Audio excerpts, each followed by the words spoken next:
Hello, viewers. Thank you for joining us for another episode of the Chase Files. Joining me this week is Miss Karina Goodridge. She is the president of Friends of Democracy and a practicing attorney at law. She is the owner of East Wind Legal with experience across civil law, litigation, estates, banking, and insurance. She is a frequent media commentator on youth development and national issues. As the Shadow Minister for National Security, Healthcare, Social Services, and Economic Affairs, I am pleased to have her as a featured guest. But first, it's time for Barbados in 60 seconds.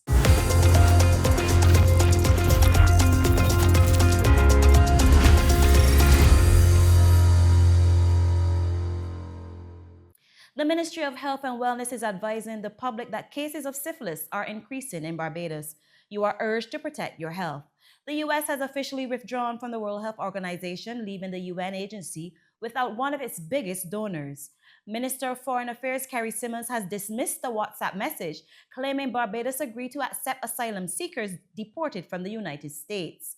23 days before Barbadians head to the polling stations, the conservative Barbados Leadership Party, the United Progressive Party, and the New National Party have formed a coalition aimed at reshaping Barbados' economic direction. After 30 Democratic Labour Party candidates paid in their deposit to the Treasury, leader of the opposition Ralph Torn promised that if elected, they would pass anti-gang legislation and remove value-added tax while declaring their assets. The Friends of Democracy officially launched their election campaign at Sky Mall and are pleading with Barbadians to vote for an opposition. Nomination day is Tuesday, 27th of January, 2026. Until next time, I am Stephanie Chase, and this is Barbados in 60 Seconds.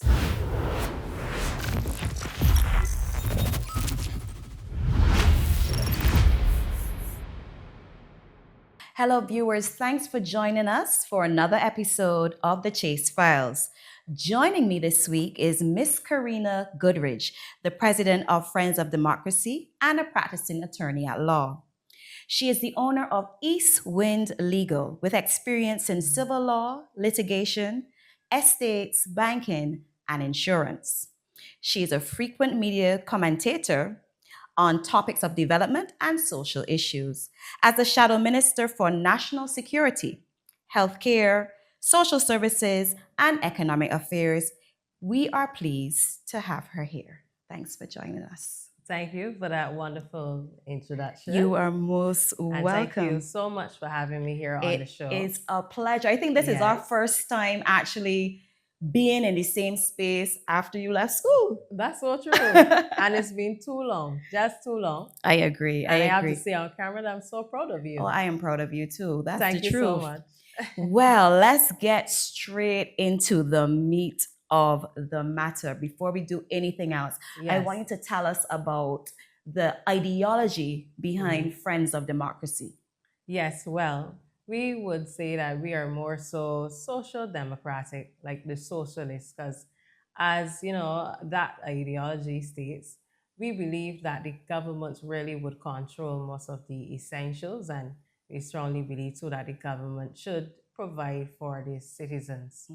And one of our beliefs also is that we plan to agitate and advocate for the development of the country through policy and programs for Barbados' development. All right, okay.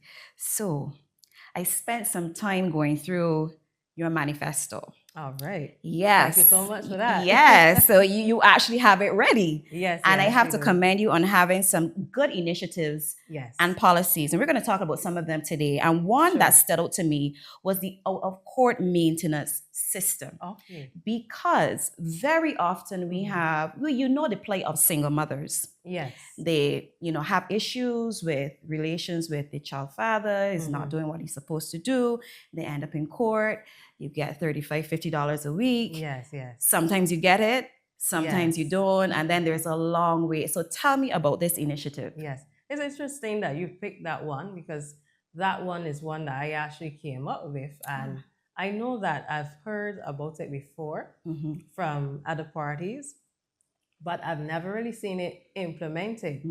And as an attorney going to court with women and representing them, I've recognized that sometimes there's a great turnaround, and also from the background, a lot of women feel frustrated that they actually have to go down to a court. Sometimes you wait long a whole morning, and then also people will see you there trying to get So it's child maintenance. somewhat humiliating. Yes, to some people. For some people. And for some women, they're very proud because they believe, I'm going this morning and this is my right. So they feel good going to the court. But the thing is that if we could help that process, and instead of women have to go through the long wait, the long line, and having to fill out the application form in order to get maintenance, if we could provide that online service to kind of fast pace it and make it easier, both for the father and the mother, even if they have to come together and consent, that helps both individuals. So you're banking on male and female, mother and father, being able to navigate this situation amicably. Because suppose the father says, I ain't dealing with this. Yes. You gotta put me in court. So now we back to square one. Yes, and that could happen, and that's why then we're saying the government should give some provision to provide the funds, whether it be $75 in the 3 weeks time, or perhaps more. That's a consideration based on the needs of the child. We would know then, hey, look, while the father is delaying this matter or he doesn't have any funds, the child is still being provided for. The child is still being provided for. Because we recognize too that a lot of fathers here are not working. They're very much unemployed. Interesting. You mentioned $75 a week, and some people are going to say $75 a week, $300 a month. What I can do? Like, if you have this, you don't have to pay bus fare if you use public transport. If you take the ZRT, you have to pay because the transport board, they now have a bus pass that allows the children to travel for free. But lunch, books, uniforms, just the general cost of feeding a child weekly, that's $300 gone in a week already. Yes. So you're asking mothers then to become semi-accountants and budget these pennies in order for them to stretch. You really think that $75 though? I mean, you said it's a start, but but that really was the price that the court has set. If you go into the magistrate court, they will start it there. Okay. And if you go to high court, you find that for, say, access and custody, that sometimes the judge does give you more. It happens, when it comes to those type of matters. But of course, medicals and school fees, all of that is up to the discretion of a magistrate when the matter is in court. Okay. But out of court, we would say that the government, based on that child's situation, we could start there and then see how much more the child would actually need. Okay, so since we're talking about children, we know that we are always hearing the population is declining and women are not don't let me say they're not procreating. They're not giving birth. What incentives would you implement to encourage women of childbearing age to consider having children? Well, I can tell you, reduce the cost of living. Aha. Because if the cost of living is high, everybody's going to try to save every dollar as much as possible. Yes. So then the thought of having children would be far from their minds, because right now they will be just thinking about, how do I survive? How do I get through tomorrow? Yeah. One major complaint that Barbadians have from 2008 till now is the inability of the average Barbadian to access ownership of land or, a house. So the BLP's manifesto promised 10,000 houses in 5 years. I think to date, they would have delivered approximately 1,300 houses. How do you plan on ensuring that owning a little piece of the rock is not so out of reach for the average Bajan? Well, for sure, I can tell you that in looking at what the government had done, we really weren't too sure what happened to the project. And there are a lot of unanswered questions there.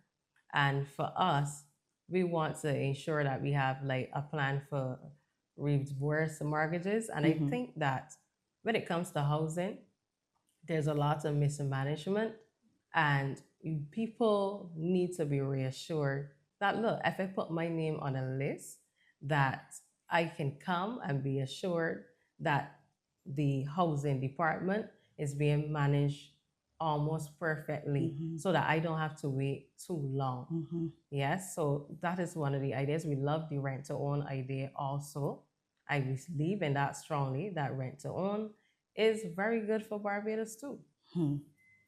That's yeah, I agree. I think if people had to choose between putting themselves in debt fully, Yes. going for a mortgage, or renting to own, they would opt for rent to Yes, own. yes, Especially people who exactly. still are working for less than $3,000 Correct. a month. The bank will tell you straight, well, you can't qualify in this day and age. Well, you probably qualify for a one-bedroom home, Yes, depending yes. on where it is going to be located. So rent to own is a viable option going forward. Yes, I love it. All right. So you stated that you would address the socioeconomic factors influencing crime by providing employment and skills development programs for at-risk youth and communities. Now, we know for a fact that this government in particular has done a lot to address at-risk youth. Yeah. We would have had lots of programs added to the skills training program, lots of programs added to SJPI. We have the youth development program, the Barbados Advanced Youth Corps. So it's not that nothing has been done. Yeah. What more can be done For the youth? For the youth to deter them from going down the wrong path? Yes. Well, for the youth, when it comes to youth, even youth and sports, we in Barbados, we haven't developed sports to that point where sports could become a business for the youth. So as you know, you went to the Garrison School and you run around the big Garrison, and if there could be an award for that, and we could make sports a business in this country, I believe that that will help the young people to not be so idle and being involved in gangs and crimes, and they would then fix their attention on something more positive. You mentioned sports and turning it into a business, and we know that Barbados is filled with lots of talent. Oh, yes. And we have the National Sports Council. They have programs in the schools and the communities. However, as you just mentioned, it's not approached with a business module. So you may have a child who is very gifted and talented. We don't provide a nutritional plan for that child. We don't give that child a stipend for attending training camp, or we don't investigate or see what needs the child or the athlete in particular has. And then we take that particular child and put them on a national team. And then from a national team, they may go and play, let's say cricket. They play for Barbados, and then you hope they get called up for the West Indies team, and they are out of that. You get an injury. True. Career done. Yes. And everybody done with you. What happens? And I've seen that happen before. And you have nothing to fall back on because there was no plan in place for that particular, no roadmap. Yes. In place. And they could even extend the activities too, because we here, we like the cricket, maybe basketball and netball, but there are so many global activities and sports that I believe Barbadians could benefit from outside of just, the usual, traditional. Yes, outside of the traditional sports. So then we need new policies. Yes. So moving definitely. Forward. Okay. All right. Restorative and retributive justice. Tell me about it. It's in your manifesto, big and bold. Tell me about it. I'm not even going to ask you anything. Tell me about it. I can tell you, right? I even came into politics because I believe strongly in justice. And when people hear justice, they hear about retribution and what's not. But for me, justice is a strong word. because justice really exemplifies to both me and you that it should include fairness. Because Mhm. every time we hear the word justice, we think about fairness Mhm. itself. And wherever you use those words without going to all the details of the manifesto, you would understand that we are here saying to you, Barbados, that we are ensuring your rights. Mhm. And as we are ensuring your rights, we are implementing a policy that acknowledges that there is a need for retributive justice. No, you stated that you are all for the reintroduction Mhm. of the death penalty. Now, the last execution took place in 1984. Yes. And we would have heard from the former Attorney General, nobody ain't ever getting hanged but here ever again. Yes. So I would like to know how you I know. gonna circumvent that. Mhm. How? Because the Yes. reality, the reality is you talk about justice, you talk about fairness, and every single Barbadian needs to Yes. feel safe. Yeah. Crime is a constant issue. It's a topic every single, something happens every single day. Oh, yes. Whether someone gets robbed, someone gets killed, or there's so many and we can't say that the police have not been doing Yes. their job. Right. We can say that maybe they need to be equipped Mhm. or retrained, Yes. some of them, or they need to be more members on the police force because the policemen they're That tired, is true. And they they're do need the overworked, resources. right? So apart from the death penalty to deter someone from committing a capital offense, apart from a Yeah. $10,000 fine for sexual Yes, assault yes. or something like that, what else can be done? I mean, there's so much that can be done in crime, man. I stick a pin right there when you were talking about capital punishment because I would honestly love to do a number of surveys on that because I know that in Barbados people have mixed emotions about Mhm. it. But as the crime rise, then you know that some people do appreciate the idea. But Mhm. of course, it's something that you have to consult the public about first to see where their minds are at. And I know that we are a God fearing nation. So a lot of people are not ready to jump in and say, hey, let's kill somebody. We want to ensure that, of course, that things are implemented before you even get to that stage. Mhm. And there are a lot of resources that can be used to help the police officers so that they can, quote unquote, catch the The criminals and perpetrators, execute their duties. and execute their duties, or even to prevent the crime before it actually happens. And one of those things that we could start is to have like a mentorship. We seriously need better mentorship in the country, and I don't believe that it would just start with the government from very young, as the Bible would say, bend the tree. But Mhm. Bajans say that too, bend the tree when it's When it's young young. to avoid issues. Yeah. But there are some growing trees right now that you Yes. have to deal with. So you have to continuously mentor them. Mhm. And you have to ensure too that when these young men come out of prison, that you have something for them to do. Yes. Perhaps you can network with governments from overseas and see if you can provide an opportunity for them. Because some youngsters go in and they come out very young still, Yeah. and then they feel as though they are just there in the open with nothing to do, are stigmatized, Yes. that their life is over. So And we then they can't have venture that. back into the world of Yes. crime. And we could rehabilitate even more because I find that I've met people who have benefited from rehabilitation. Mhm. So all of those things and also offering better opportunities. We are in an AI world.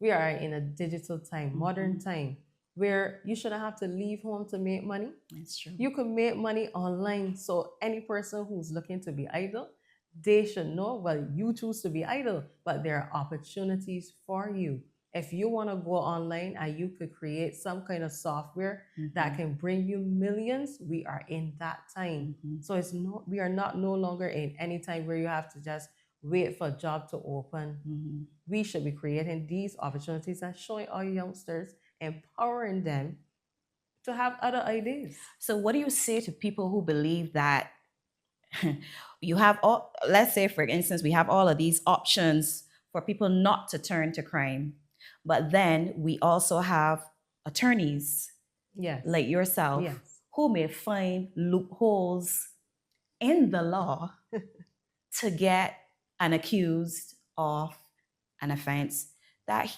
in reality he or she may be guilty of. So in 2018, we had Yeah. the CCJ overturn the mandatory death penalty, and they said that Barbados infringed on the constitutional rights of two individuals.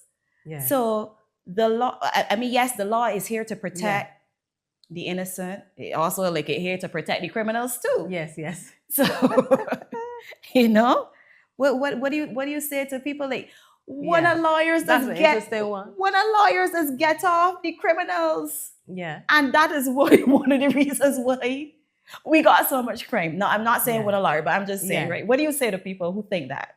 But I love that because I always tell people this. A person has a right to representation, Beautiful. number one. So even if they do a very harsh crime, the lawyer still can make the decision to say yes or no to that. Because some lawyers may say, well, hey, you just commit a serious terrorist act. So I don't want to represent you. But there would be some other attorney that would say, well, I know that you have a right by law to be innocent until you're proven guilty. So I would take up the matter. Then now, people don't really recognize that you can lose a case against a perpetrator based on a procedural basis. Because say, for example, the prosecutor cannot find a file or is a no case submission. Now, I'm not a practicing criminal lawyer, but I still remember my law. And there's a no case submission. Then, if you don't have sufficient evidence, You have to dismiss or the case. procedurally you have somebody in remand for a number of years, and they're just there, the case could be thrown out on a procedural basis, and completely not anything to do with the evidence. No case submission, the individual walks. So our justice system would need to be better so that then when it comes to a person sitting in jail for years and you don't have the evidence and all of that, if you have a good attorney, good criminal lawyer, that person will pull everything out the box. Yeah. And there goes a person that may be very well guilty of a crime. Yeah. Wow. We're learning some stuff today. Thanks for that one-on-one lesson on law. Yes, for sure. No. You have given viewers, insight into Friends of Democracy. I want to know, how did you go about selecting some of your candidates? Well, we actually have a candidate selection committee, and some of my team also, they would have reached out to candidates, and some candidates had also reached out to us when they saw our page on Instagram. They would send us a message and say, well, I like what you're doing. It seems different. And they want to know more about the party. And as you asked today, they want to know our ideology and what we stand for. And then they will come to the candidate selection committee, have an interview. We interview them. We have the requirements. And once they pass the requirements, then they would receive a notice stating that, hi, we are happy to have you on board. What are the requirements? Well, some of the requirements, like police certificate of character, your usual CV, and a little background about you. So we will have an idea of who we're talking to before they actually come to the meeting. Okay. What are some of the questions you asked them? Well, we asked them, what made you, Stephanie, want to become a candidate? What is some of your I was seeking skills? high office. Yes. What are some of your skills?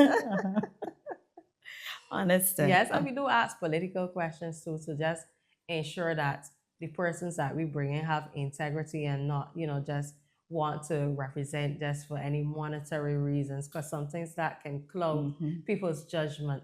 Yes, people see, other politicians out there just for the money or power. We want to know that, hey, you have integrity and that in this time, you would properly represent people and not just your name is called and yes, you won and we applaud you.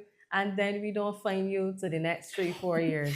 The leader of the opposition, Ralph Torrance, said that if they are elected, they would declare their assets. Would the Friends of Democracy be willing to do the same? Actually, one of my candidates was speaking, and he said, I would give up some of my money anytime I am elected and I become a politician. So it's not something far fetched. I can't speak for everyone because, as a lawyer, I can't do the hearsay or just say it because it sounds pretty, because people do that a lot. So you don't want to do that. I would say that I had a candidate before. I had a discussion with another candidate and myself, and they said, you know what? If we have to give up some of our salary to help Barbadians, we would do so. Okay. Yes. So that's good. A lot of people think that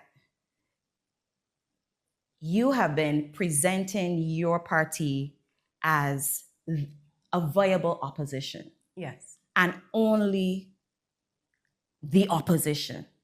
Y'all not ready to govern? Like you are in an election. Yes. It's like you're canvassing not to lose, but you're not ready to take control. Yes. Tell me about the reasoning behind that. Well, I like that question. And I would say, Stephanie, when December comes and you live overseas, you look at the climate and it's about to snow. But you know that when July is there, well, the sun is bright and the climate, this is time for summer shopping. So in the Friends of Democracy, in listening to the public, we know what climate we are in, and we sit down and we have the meaningful discussions and we recognize, well, look, we only have 12 candidates. Yeah. 12 and not 30. Yeah. And we understand that we are only a 7-month-old party. So realistically, we know that, yes, somehow, at some point in time, depends on how the voting goes. With 12 candidates, there's still the possibility of us governing, depending on how the voting goes. But right now, as we have 12 candidates, some of them are still, young. We are listening to the Barbadians, and what they want now and what they agree to is, look, we want an opposition and a strong one, because there's a lot of criticism about the present opposition leader. And we know that the climate is, a lot of people still favor the Prime Minister and her party, and a lot of her members are still riding on her coattail. So we look at the season we're in and we're saying, hey, make us the opposition, because we will stand and keep the bees in check. And that is our slogan. We want to keep them in check. We want to make sure that there's accountability and transparency, and we want to ensure balance. Because we know that if one party holds power, then that's not true democracy. Agreed. So the climate we're in here now, Bajans are actually begging for an opposition. And you're ready to be that opposition. And we are ready to be that opposition. Let me get a little bit cheeky here. In these 7 months, were you ever approached by any other party to join? Well, this is the thing. People would come to me and say, you'll be really good in this party or that party. And I would say, well, you come to me too late. And to be honest, I'm a person that once I devote myself to something and I believe that this is where I am supposed to be, I'm going to stay there. Because in Barbados, I think the reason why there's so much voter apathy too is because people don't stand for one ideology. It's almost like it's so mixed, and if somebody gives you an offer on the other side, then you just for whatever reason, then you cross over. And I think that leads to a lot of the confusion with the constituency residents. I think that is why people say all parties are the same. That's why they're saying it, exactly. And I know people may have their own reasons. I try not to judge them, because everybody knows why they made the decisions that made that they made. And I mean, some people always believe, even in relationships, that the grass is green on the other side. But sometimes you get to the other side and that's only when you realize That it brown. maybe, it's Mhm. not green. So you are in it for the long haul. Yes, for sure. You're not going to disappear after February 11th because we know that we Yeah. have third parties. You see them every Yeah. election, and after the election is over, they disappear over the horizon. Yes. You yes. don't hear them speaking on national issues. Yes. You don't see them engaging members of the Yes. constituencies that they would have previously asked to Mhm. support them. Yeah. So then once again, leading back to the voter apathy and the level of disgust Yes. that people actually have for politicians. Yes. We wouldn't want that to happen to friends of democracy. Yes. So again, I'm gonna ask you, y'all in it for the long haul? Well, I would say that we are, and I will hope that each of the candidates would too, because I like to speak on my behalf, very boldly. Mm-hmm. But I will also say that, look, right now we are building capacity. And I hope that Barbadians don't put the idea in people's head that, it is fun to laugh at people when they lose. Because sometimes that is actually what turns away people Mhm. from pursuing goals in politics. The amount of backlash that you get from the public. I mean, you get backlash even when you're in it, right? It is interesting that you said that because only this morning on my blog, there was a comment that said, the individual told me, stop posting about these third parties. Barbados Yes. does not need a third party. And my comment was, you rank out of place. Yes, Barbados needs anyone who is bold enough to step forward Yes. to advocate for the rights of the citizens. Exactly. That's right. And that's your constitutional right. I mean, that's your right as a Barbadian national. If that is Yes. something that you want to do, Correct. you do it. Exactly. It takes courage. And that leads me to the next question. But it's good to always do something good. That too, you are now a public figure in the public domain. How do you deal with the scrutiny? Yes. And I want to add to, before I go to that That's question, fine. that I do hope that the media too will still keep pushing, people who are in the political arena, even if they lose an election. Yes. Because sometimes you have a struggle in getting the coverage that you need. you You may get a lot of coverage around election time, but there are some bright sparks people out there who have great ideas that you just need to see it in the newspaper. You just need it shown on Barbados Today. So I want to encourage the media too to give people that exposure. So just as you're doing, that is a good deed that you are doing, a good act of faith, because you're saying, hey, this person has a voice and I have a good idea. So let me, showcase it. Before you go to answering the To answer question, your question, yes. I have another question before that question. Bear with me, according to the old people. Yes. Now, the Prime Minister often says that she practices politics of inclusion. Yes. Should she approach you? I would think it would be a great idea because you see, sometimes ideas don't always come from the people that they would think is the big time experts. Sometimes great ideas come from the youngsters, the young people. You never know who have an idea that can change a nation. So I would say don't exclude anyone like that. And you would be willing to work with government to take Barbados forward if given the opportunity? Yes, of course, because Beautiful. It's all about Barbados first. And as I was answering your question, I was thinking about it. How do I deal with, you said, the public scrutiny? Yes. I would say that if you're going to enter politics, develop you first. So because I developed me first, if someone throws a rock at me, it will hit me. But would it damage me? Well, physically, I feel like I'm a man right now while I'm in politics, because the amount of you and it's a balance. So you will get negativity and you will get positivity. So then, if you have bad apples and you have good apples, I choose to look more to the good apples and pull the encouragement. The good apples encourage me. The good words inspire me instead of thinking so much on the negativity. And also, I don't I don't just cast every negative word spoken aside too, because sometimes the criticism would also help To to build build you. me. So you know how the saying goes. If someone throws stones at you, use those stones to build. Building blocks, yes. Exactly. So I think I have that mentality and I use that to push me forward. If they throw stones at me, they're just going to help me to continue to build. That's a beautiful answer. Now, I know that you are a Christian. I see that in your character, the way you carry yourself, you hold firm to faith. Yes. How would you handle a situation where the interests of your constituents conflicts with your personal beliefs? What is the thing? In government, you understand that you have the rooftop over all kinds of people. And it's not dictatorship either. So, as I would say, if they have a concern, I still have to listen to the concern of all residents.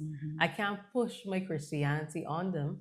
And also, I believe that God gives everyone a choice. So they still have a choice to choose, do I want to be a Christian or not? So it's not for me to push it on them, it's for me to exemplify myself enough to the point that they would say to themselves, I like how Karina carries herself and I want to use her as a role model.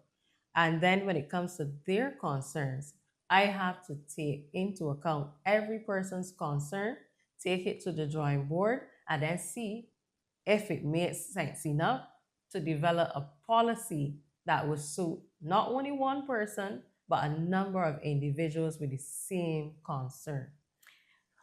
My final task for you for during this interview. Now, I know nomination day is Tuesday. Yes. And then shortly after that, February 11th, we all go to the polling stations. Oh, You yes. are running in St. Philip West Oh, yes. against Kay McConney, Yes. against David Eswick, and Lynette Eastman, Eastman, yes. also. Yes. All three have previous experience Yes. in the political arena. I want you to look straight into the camera and you are speaking to the constituents of St. Philip West. Yes. And tell them why they should give you that X on that day. Yes. Well, I love you, St. Philip West. Most of you would have seen me by now, and you would have been able to judge me by how I presented myself to you. And I did invite each and every one of you to Google me and check my background. And further to that, as a candidate, I am an attorney at law. And one of the things that I strongly believe is that you need groundbreaking legislation in this country. You need legislation that's going to change lives on a widespread scale for a number of people.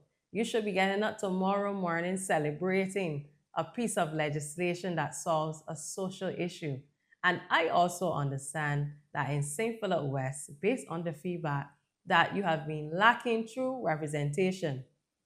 True representation is not just about someone being just your friend or you being a bit familiar with them coming through a community.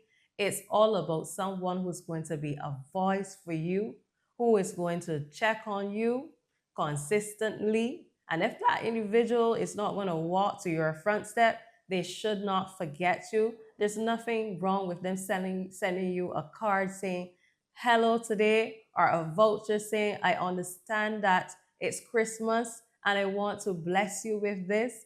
Those are things that you need. You should not have to go and vote for anyone you have not seen within the last 7, 5, 4, 3 years.